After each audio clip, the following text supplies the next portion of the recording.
नमस्कार, मोहक रेसिपीजमध्ये सर्वांचं स्वागत. आज आपण अचूक प्रमाणामध्ये केलेली कुरकुरीत अशी शेंगदाण्याची चिक्की करणार आहोत. चला तर मग अजिबात ही वेळ वाया न घालवता रेसिपीला सुरुवात करूयात. चिक्कीसाठी लागणारे साहित्य पाहूया. इथे 1 वाटी गूळ बारीक चिरून घेतलेला आहे. हा साधाच गूळ आहे, चिक्कीचा गूळ नाही. ज्या वाटीने आपण 1 वाटी बारीक चिरून घेतलेला गूळ घेतलेला आहे त्याच आकाराच्या वाटीने इथे 1 वाटी शेंगदाणे चांगले खरपूस भाजून घेतलेले आहेत व त्याची साल काढून अशा फाकळ्या करून घेतलेल्या आहेत. तसेच इथे 2 चमचे साजूक तूपही घेतलेलं आहे. कढई चांगली गरम झाल्यानंतर त्यामध्ये 1 चमचा तूप सोडून घेऊया. तूप थोडंसं वितळल्यानंतर यामध्ये बारीक चिरून घेतलेला गूळही घालूया. या वाटीमध्ये एकदम दाबून असा गूळ भरलेला आहे. चिक्कीसाठी गुळाचा पाक एकदम लो फ्लेमवरती करून घ्यायचा आहे. हाय किंवा मीडियम फ्लेमवरती गुळाचा पाक केला तर चिक्कीची चव एकदम कडवट अशी लागते.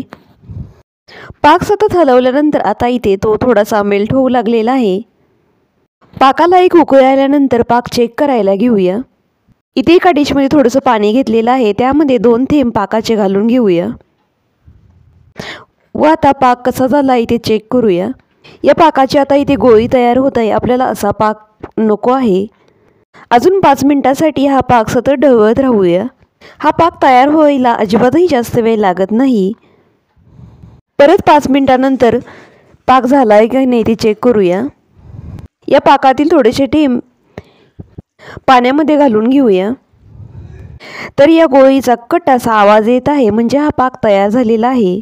परफेक्ट पाक तयार झाला आहे की नाही ते पाहण्याची दुसरी पद्धत म्हणजे या पाकाची गोळी डिशमध्ये टाकल्यानंतर असा ठक असा आवाज आला तर समजावे की आपला पाक अगदी बरोबर असा तयार झालेला आहे. चांगला पाक तयार झाल्यानंतर मगाशी ज्या आपण शेंगदाण्याच्या फाकळ्या करून घेतलेल्या होत्या ते 1 वाटी शेंगदाणे यामध्ये घालून घेऊया. शेंगदाणे घातल्या गॅस बंद करून घ्यायचा आहे व एकसारखे शेंगदाणे चांगले पाकामध्ये मिक्स करून घ्यायचे आहेत. इथे या किचनच्या सरपे चांगला घासून पुसून घेतलेला आहे. यावरती थोडंसं तूप लावून घेतलेलं आहे. यावरती हे चिक्कीचं मिश्रण ओतून घेऊया. ज्या लाटण्याने ही चिक्की आपण लाटणार आहे त्या लाटण्यालाही थोडंसं तूप लावून घेतलेलं आहे. ज्याप्रमाणे आपण पोळी लाटतो त्याप्रमाणे हे मिश्रण असं लाटून घ्यायचं आहे. या चिक्कीसाठी शेंगदाण्याचे 2 तुकडे केले असल्यामुळे एकदम पातळ अशी चिक्की लाटता येत नाही, थोडीशी जाडसर अशी तयार होते. जमेल अशी पातळ अशी चिक्की आपल्याला इथे लाटून घ्यायची आहे व थोडासा आकारही देऊन घ्यायचा आहे. 2 मिनिटांनंतर चिक्की थोडीशी थंड झालेली आहे. आता हाताने थोडासा आकार देऊन घेऊया व एका सुरीच्या साहाय्याने थोडेसे मार्क्स करून घेऊया. सुरीने चिक्कीवरती असे मार्क्स करणे थोडेसे अवघड जात आहे.